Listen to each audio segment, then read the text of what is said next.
Hi friends, I'm Joel John J from Joel John J YouTube channel, and this is an enclosure for birds, and we can walk in through this. And I have just come over here, and I can see the bird boxes kept over here, but I don't see any birds. And I'm moving from one place to other so that I could see whether there are any birds.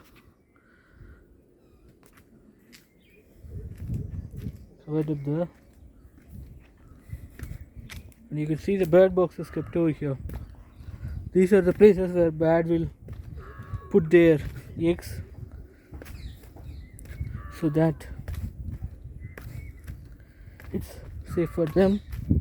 And you can look at the dense places, and the water sprills are kept over here, but there is no water. But we have water sprills kept over here.